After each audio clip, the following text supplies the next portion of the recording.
He left his wife with a broken heart for a young model. 5 years later, she shows up at his wedding with a baby wearing a luxurious dress and with a limousine behind her. You won't believe how it all ended. Subscribe and write in the comments where you're watching this video. The morning light filtered through the grand arched windows of the Wells estate, casting golden patterns over the polished floors and sleek furniture. Eliza Wells stood by the window in her silk robe, holding a lukewarm cup of coffee she hadn't tasted. From the outside, her life looked like the epitome of modern fairy tale fulfillment, an opulent house nestled in one of California's most prestigious neighborhoods, a successful husband who graced magazine covers, and access to every luxury a woman could ask for. But inside her chest, something had been breaking for months, silently, slowly, until now it ached with every breath. Graham Wells, the man she had once fallen in love with on a college campus brimming with promise and hunger for greatness, no longer seemed to occupy the same reality as she did. Their marriage had morphed into something mechanical, like the hum of an elegant, expensive machine performing its functions flawlessly yet devoid of soul. He had once whispered dreams into her ear as they lay tangled in thrifted sheets in a studio apartment above a ramen shop. He'd built presentations in their kitchen while she annotated his notes with red pen and encouragement. She'd cashed in her savings to help him attend an accelerator program, worked double shifts as a schoolteacher to support them both. Back then, their love had been raw and honest, fueled by laughter, ambition, and packets of instant noodles. But ambition had a way of mutating into distance. Eliza's suspicion had begun months earlier when Graham started returning home later than usual. Meetings that ran over, calls he had to take behind closed doors, new cologne she didn't recognize on his collars. He had become sharper in his responses, more distracted, his attention always somewhere beyond her voice. She convinced herself it was stress.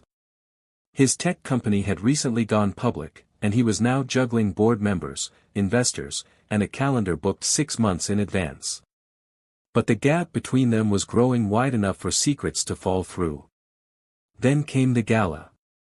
Eliza had spent weeks planning the annual charity gala for children's literacy, a cause she had championed even before Graham found success. It was her heart's work, and the event was to be a celebration of all they had accomplished together. She wore a deep emerald gown that night, the same color she had worn on their first date. She'd hoped it would stir something in him. Instead, his attention was caught by someone else. Savannah Rhodes, 26, a model, a social media darling with a jawline sharp enough to draw blood and eyes that gleamed with ambition masquerading as innocence. Eliza had seen them laughing together by the champagne fountain, his hand casually resting on the small of her back. She hadn't made a scene. She never did.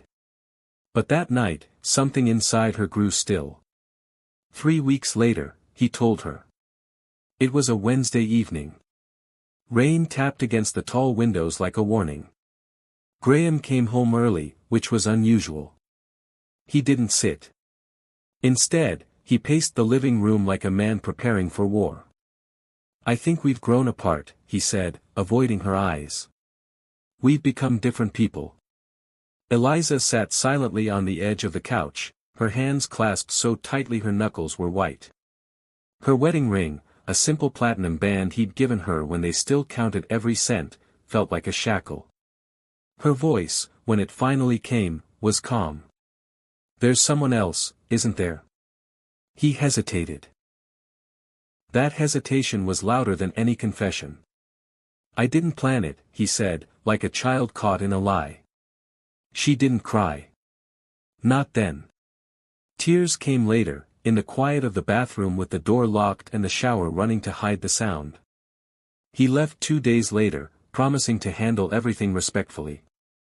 She received the divorce papers the next morning, delivered not by him but by a courier.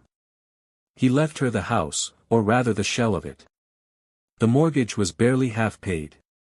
He agreed to a financial settlement, generous enough to look fair on paper but hollow in light of all she had sacrificed.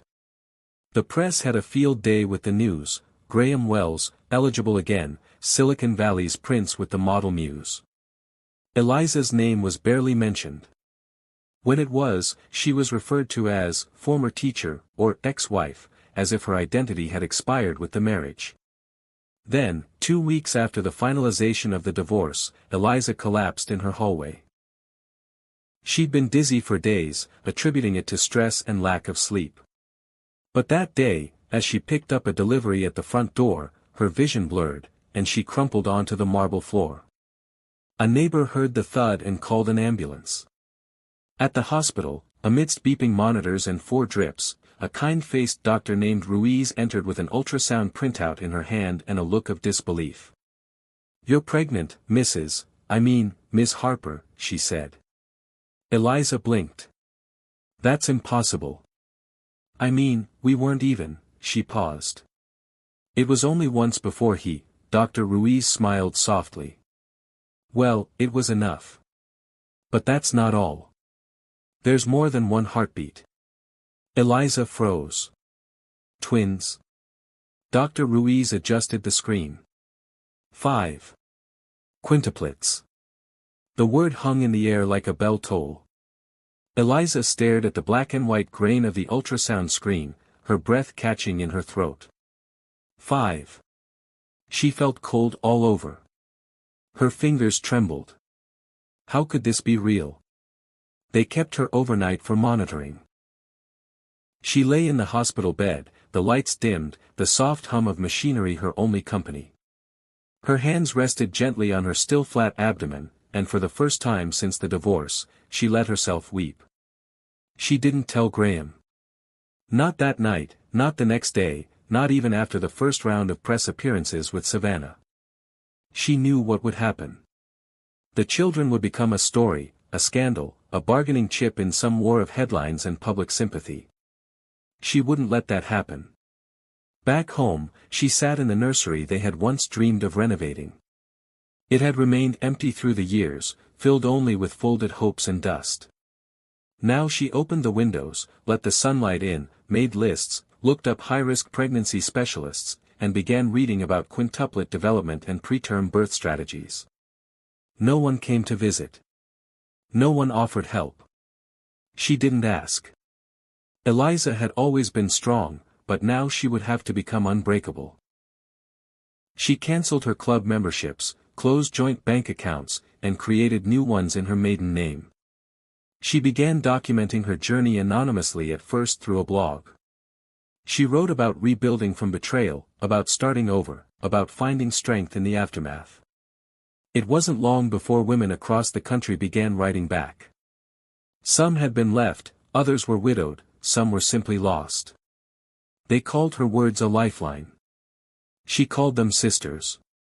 The morning sickness was brutal, the fatigue bone-deep. But she persisted. With each flutter of life inside her, she reminded herself, I'm not alone. I have 5 reasons to keep going. On the day she heard the first heartbeat herself, a rapid, steady rhythm like a tiny drum, Eliza made a promise. She wouldn't just survive, she would rise. And one day, when the world saw her children, they would not be a footnote to a man's legacy. They would be hers.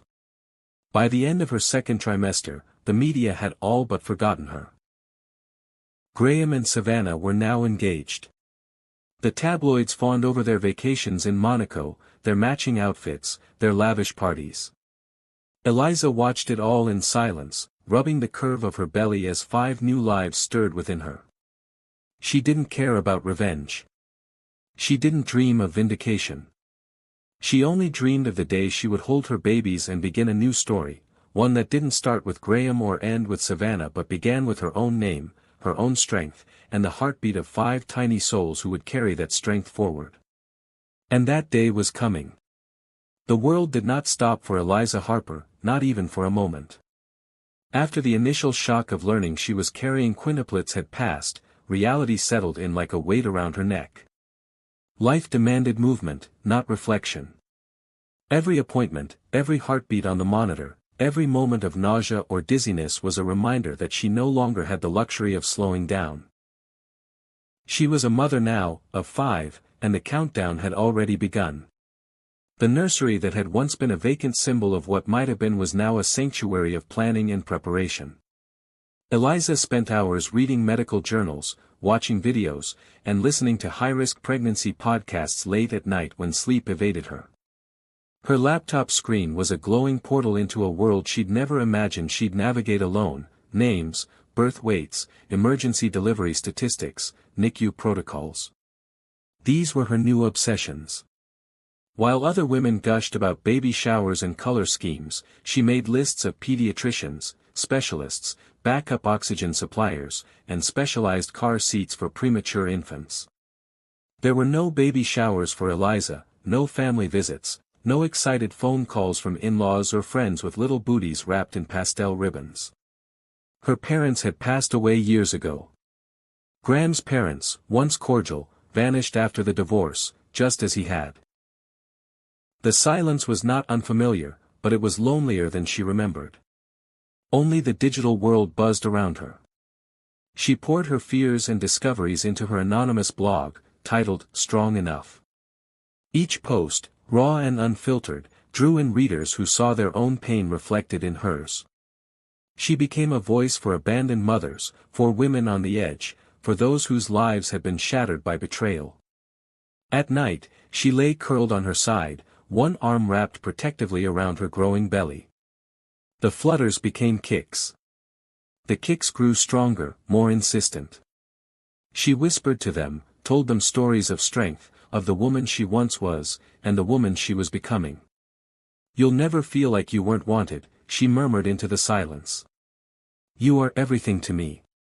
Her financial situation teetered between fragile and desperate. The settlement from Graham was legally binding but barely sufficient considering her situation. Hospital bills loomed. Specialized prenatal care wasn't a luxury, it was survival. So Eliza adapted. She turned her blog into a small online business, offering workshops, digital resources, and webinars about reclaiming financial autonomy after divorce. Her experience as an educator lent her credibility. Her story lent her power. She recorded videos in her living room, makeup-free, often in maternity leggings and oversized sweaters. Her vulnerability became her currency. Women flooded her inbox with thank yous, donations, and offers of collaboration. A single mother from Portland designed her a logo. A woman in Boston offered to help with accounting. A pediatric nurse from Atlanta emailed her a list of neonatal specialists. Strangers became her village. Still, the pregnancy was brutal. Her body was a battlefield. Each week brought a new war: swelling, back pain, fainting spells, sleepless nights. By her 5th month, she could barely walk without assistance. But she didn't complain. She hired a part-time doula using the modest income from her blog. Together, they coordinated weekly grocery deliveries, physical therapy, and the preparation of freezer meals for postpartum recovery. The day her water broke came suddenly during an early morning writing session. She had just started drafting a post titled "Fear is Not the End," when a sharp cramp seized her body, and a wetness spread beneath her.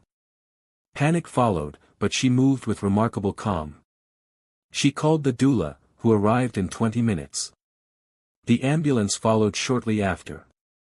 The hospital room was bright and too cold. Machines beeped, nurses bustled, and Eliza lay beneath a tangle of wires and sensors.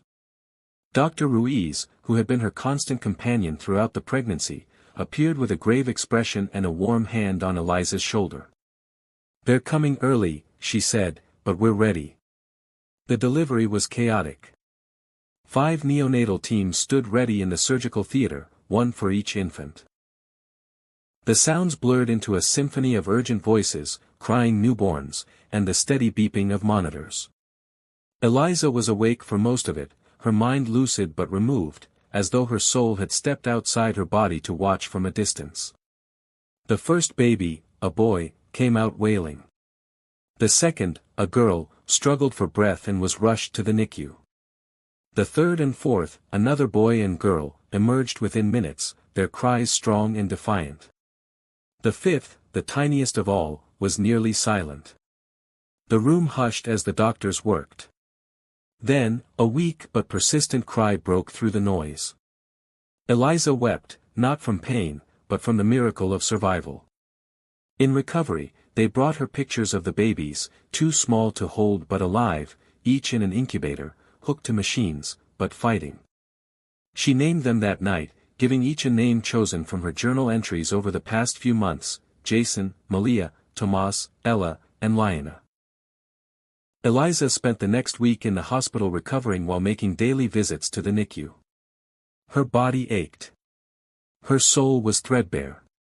But when she placed her finger through the incubator's hole and one of the babies curled a hand around it, something inside her solidified. She was no longer broken. She was becoming steel. When she returned home, the apartment felt different. Her doula and a few volunteers from her online community had transformed the nursery into a functional haven: 5 cribs, 5 tiny mobile toys, 5 name plaques above each sleeping space. A new rocking chair stood in the corner. Shelves lined with diapers, bottles, soft blankets, and children's books waited for their readers.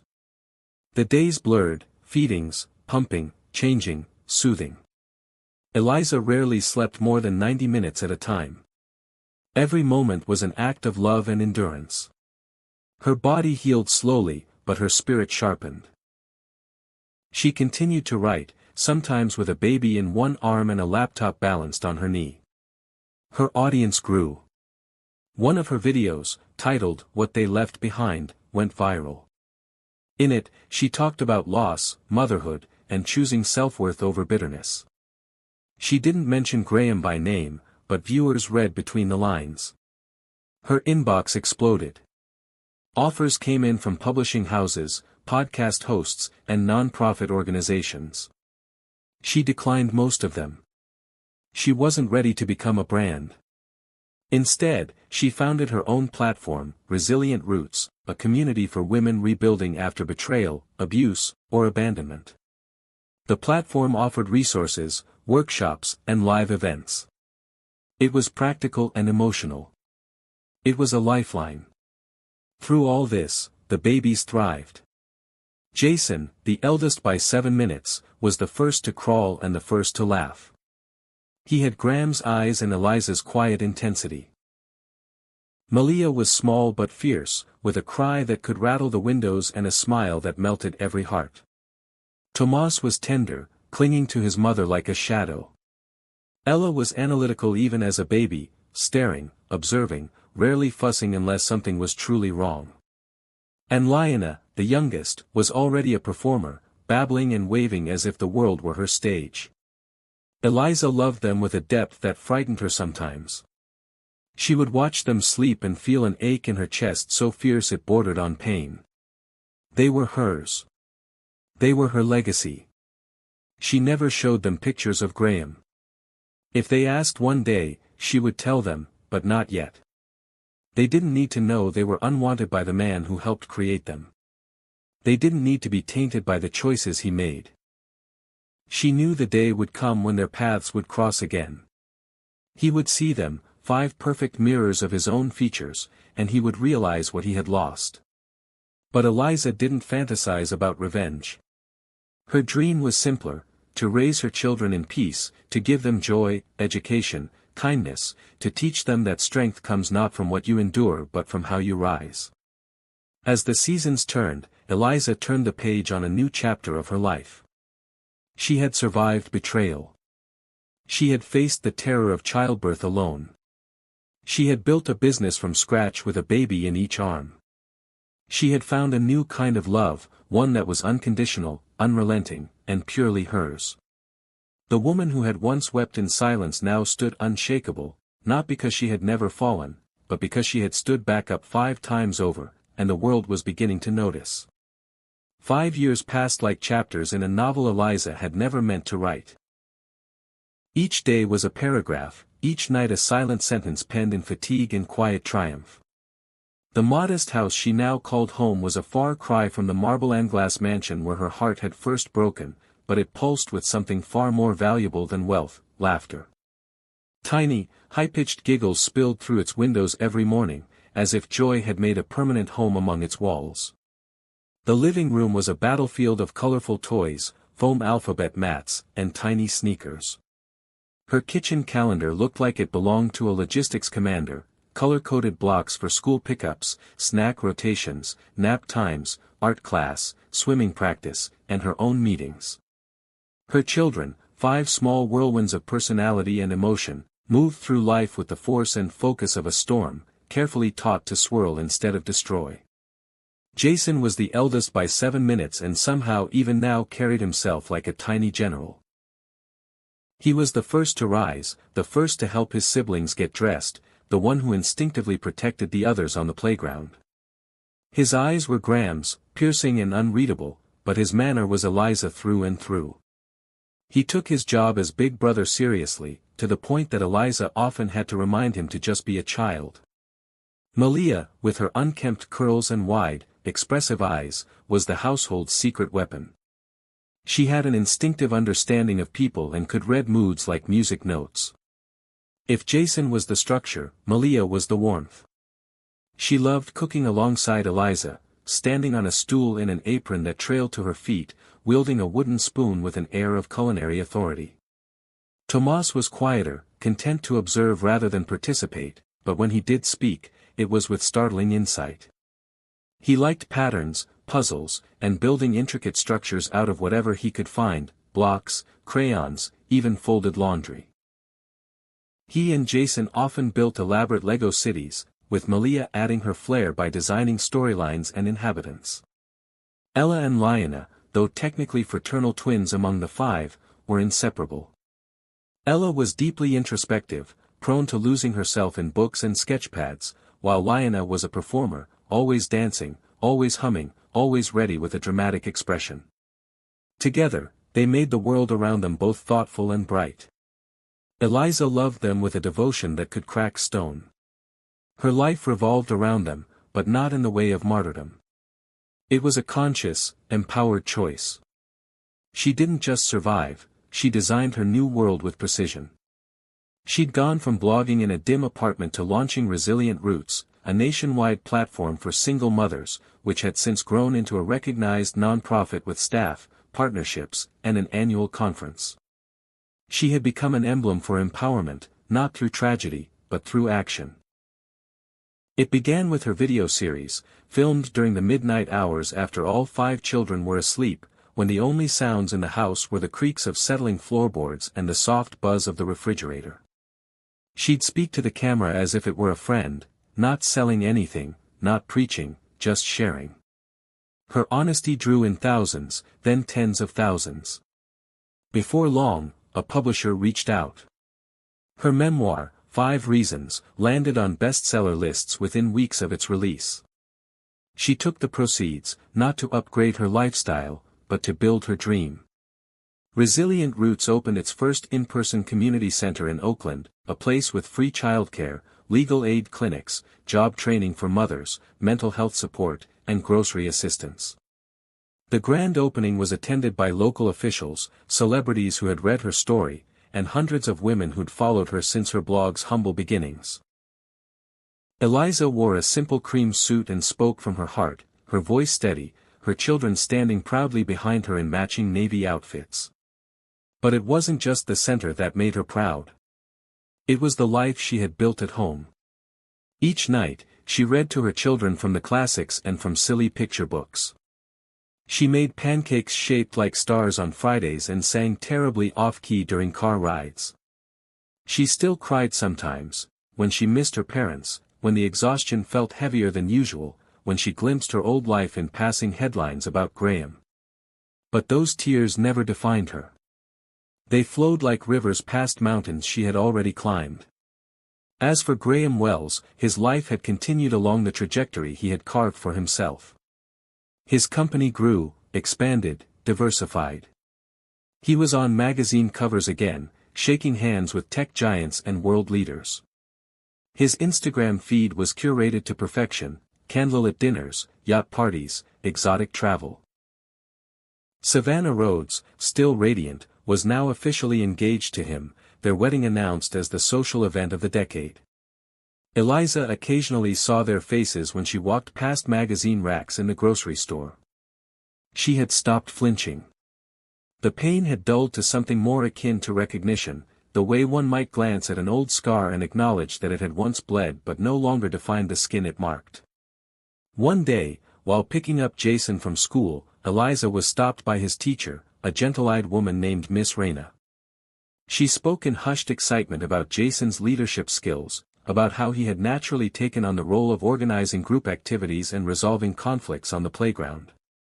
"Your son," she said with a warm smile, "has the kind of intuition and poise that I've rarely seen, even in older children. He could lead a class of 30 with the ease of someone 3 times his age." Eliza thanked her, blinking back pride and the sting of bittersweet emotion. That evening, she watched Jason help Tomas find his lost sock while Liana practiced pirouettes in the hallway. Ella was curled up in the corner, drawing a hospital room filled with bright murals and sunshine. Malia was arranging grapes into the shape of a butterfly on her plate. It was chaos. It was noise. It was life. And it was hers. She had refused to show bitterness. She hadn't taught her children to hate the man who had walked away. She had simply taught them to love what remained. She used only the most basic truths when they asked. Their father was a businessman.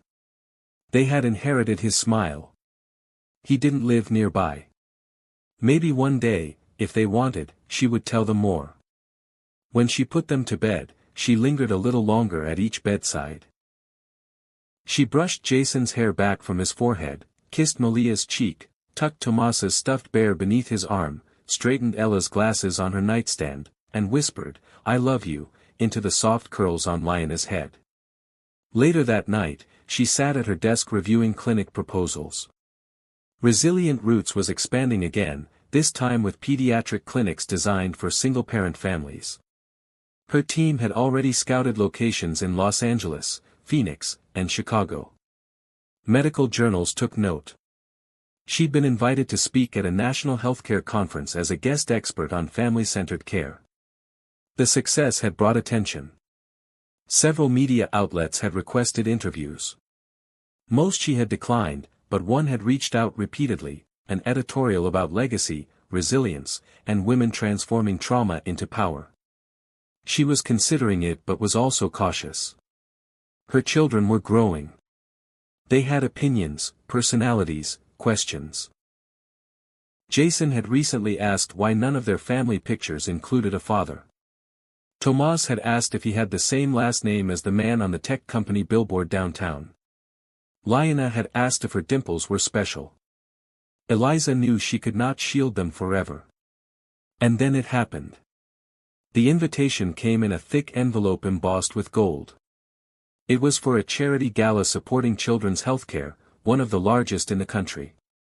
She had been named a keynote speaker for her pioneering work in pediatric advocacy. It was an honor and an unavoidable public moment. Her heart beat a little faster as she scanned the list of guests.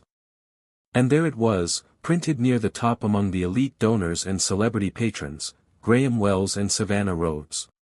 She stared at the names for a long moment. Her children were scheduled to participate in a performance that night with their school's choir. She'd arranged it weeks ago, never realizing the event would intersect with her path so directly. For the first time in 5 years, their paths were set to cross again. Eliza folded the invitation and placed it in her drawer. The air in the house remained the same, full of color, movement, and laughter. But something had shifted. The past, long buried, was stirring. The woman who had risen from the ashes was about to meet the man who had lit the match, and her children, her 5 shining stars, were about to unknowingly step into the moment that would forever change the narrative of who they were and who they came from. The sky over San Francisco shimmered with twilight as Eliza stood before the full-length mirror, adjusting the sleeve of her navy blue gown. The fabric flowed down her figure with quiet elegance, chosen not for glamour but for dignity. She hadn't worn evening wear in years, not since her last event beside Graham, when her smile had already been cracking beneath the weight of pretense. Tonight, she wasn't here as a wife, an ex-wife, or a woman trying to belong. She was here as herself, Dr. Eliza Harper, founder of Resilient Roots, pediatric advocate, mother of 5. Down the hallway, her children's voices bubbled with excitement. Mrs. Parker, the woman who had become both nanny and family over the past 5 years, herded them into their pajamas for movie night. Popcorn was being divided, juice boxes claimed, pillows fluffed. From her bedroom doorway, Eliza watched them briefly. They had no idea what this night might mean, and that was exactly how she wanted it. When she arrived at the Grand Monarch Hotel, the ballroom already buzzed with soft music, warm lights, and elegant murmurs of conversation. The chandeliers glowed like constellations. Waiters passed by with silver trays of champagne and amuse-bouches. The guests, donors, doctors, celebrities, mingled with the practiced ease of the upper echelons.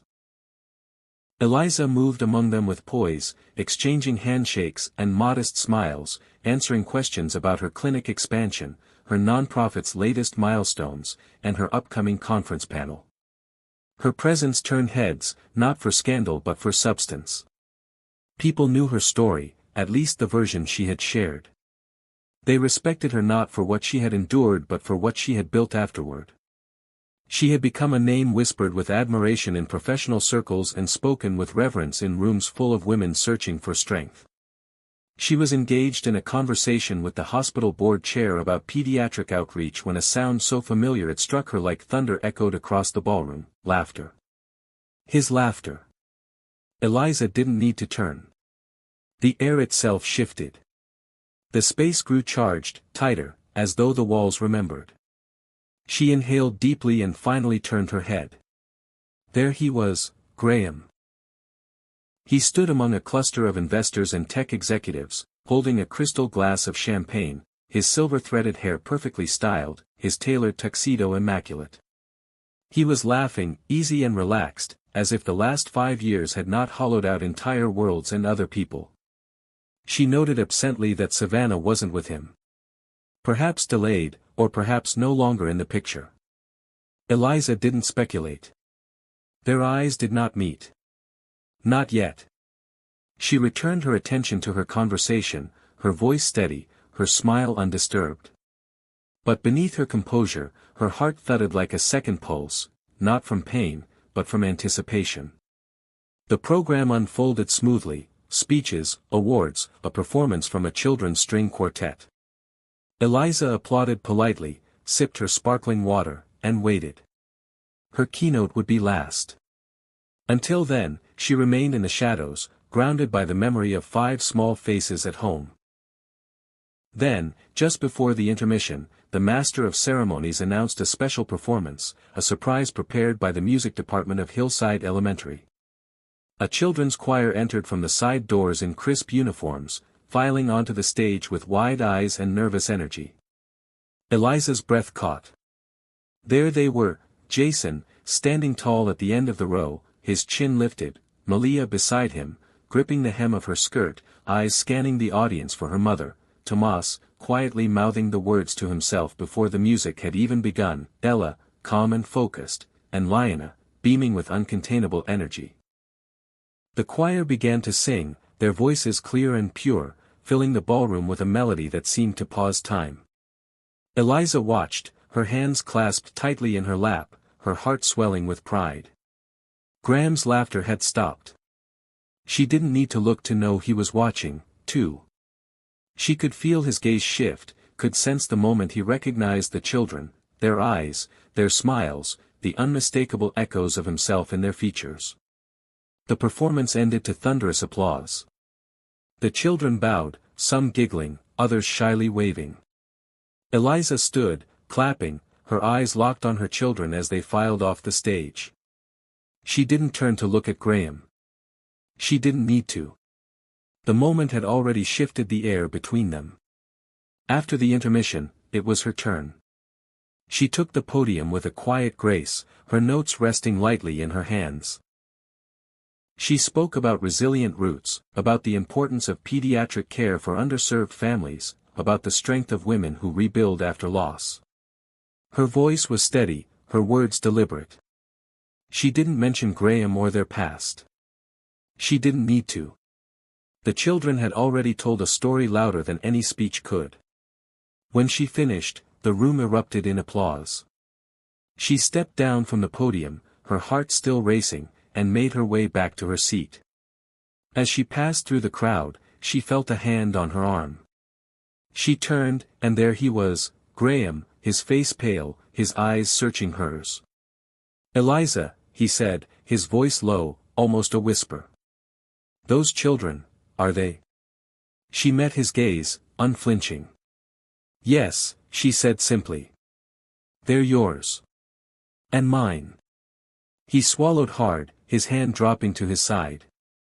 "I didn't know," he said. "I swear, I didn't know." She nodded, her expression unreadable. "I know you didn't. I made sure of it." "Why?" he asked, his voice breaking. "Why didn't you tell me?" Eliza's eyes softened, but her voice remained firm. "Because you made your choice, Graham. You walked away. I wasn't going to let my children become a burden to you or a headline for the world to dissect." He looked away, his jaw tight, his eyes glistening. "They're beautiful," he said finally. "They're perfect." Eliza smiled faintly. "They are. And they're mine." She turned to leave, but he called after her. "Eliza, please. Can we talk? Not tonight, but soon. I need to understand." "I need to," he stopped, searching for words. "I need to know them." She paused, considering. Then she nodded once. "We'll talk. But not for you, Graham. For them. If they want to know you, I'll make it happen. But it will be on my terms." He nodded, his face a mixture of relief and regret. "Thank you," he said softly. Eliza walked away, her heels clicking softly on the polished floor. She didn't look back. The night continued, but for her, the world had shifted. The past had met the present, and the future was hers to shape. The next day, at 1:59 p.m., she sat on a weathered bench near the playground where she had often taken her children on weekends. The familiar hum of strollers, dogs barking in the distance, and the faint laughter of kids running through the trees filled the air. She spotted him approaching from the corner of her eye. Graham was dressed casually, jeans, a navy sweater, sneakers that looked untouched by dirt. His hair was still meticulously styled, but the look in his eyes was different, rawer, more human than she remembered. He held 2 coffees and handed her one without a word. She took it with a nod. He remembered how she liked it, no sugar, just a splash of oat milk. "You look well," he said quietly, not quite meeting her eyes. "I am," she replied. She waited. He sat beside her, the distance between them marked by 5 years of silence and 5 children who had never known his name. "I assume you have questions," she added. Graham stared ahead at the playground, where a small boy attempted the monkey bars with a look of ferocious determination. "Questions?" He gave a short laugh that had no humor in it. "I have 5 children I didn't even know existed. Questions doesn't begin to cover it." 5, Eliza corrected, looking at him now. "There are 5. His jaw tightened. 5, he repeated.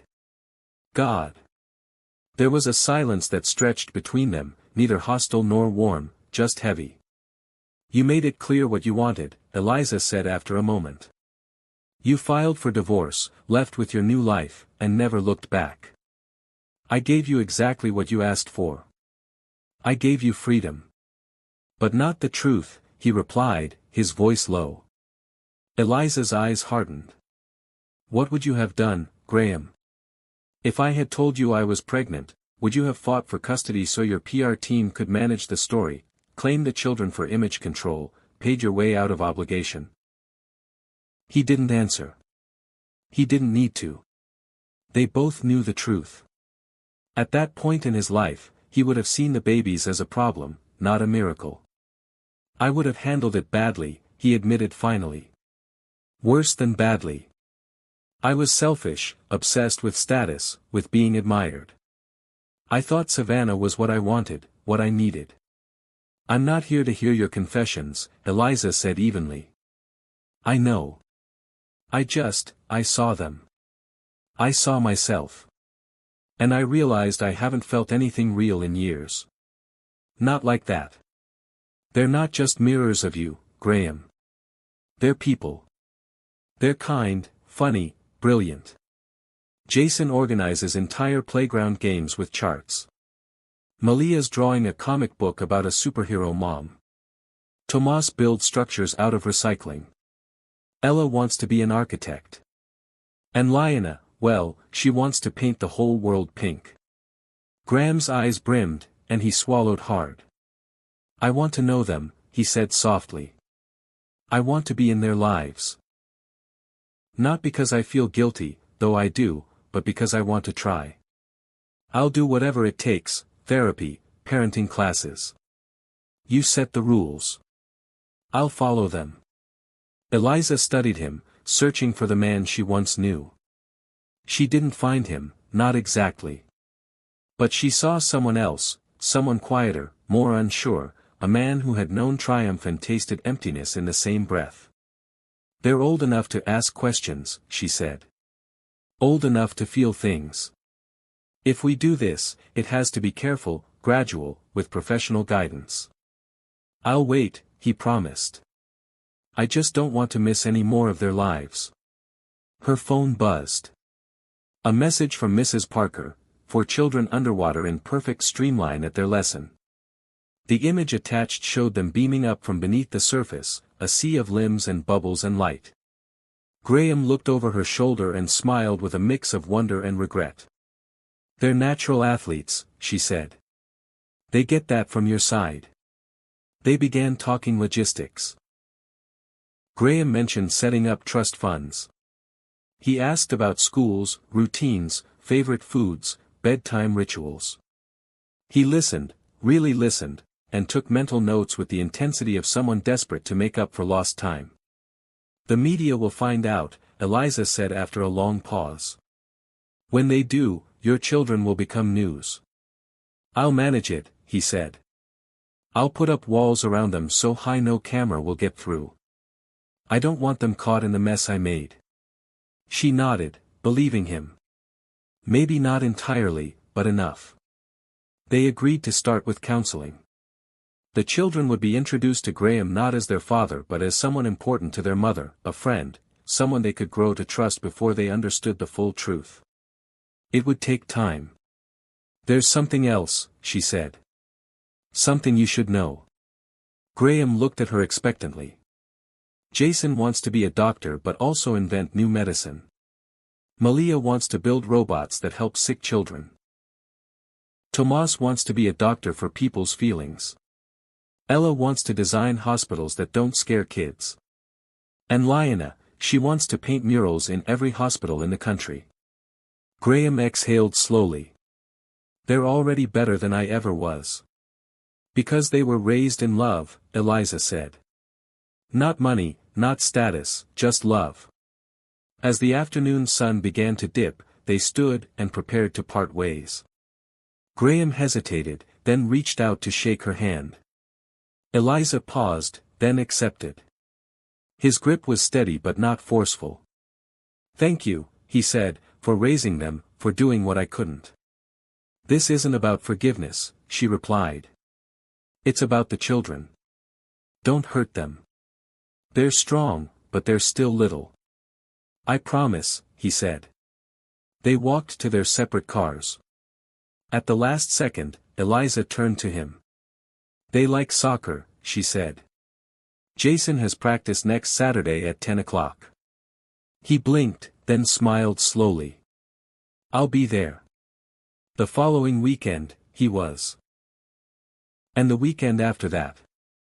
Slowly, gently, he entered their orbit, as a helper, as a supporter, not as a father, not yet. The children, curious, began to ask more questions. One by one, Eliza told them the truth. Jason took it quietly. Malia cried. Tomas asked if Graham liked space robots. Ella didn't say anything for 2 days. Liana made him a card that said, "Hi, new friend." I like pink.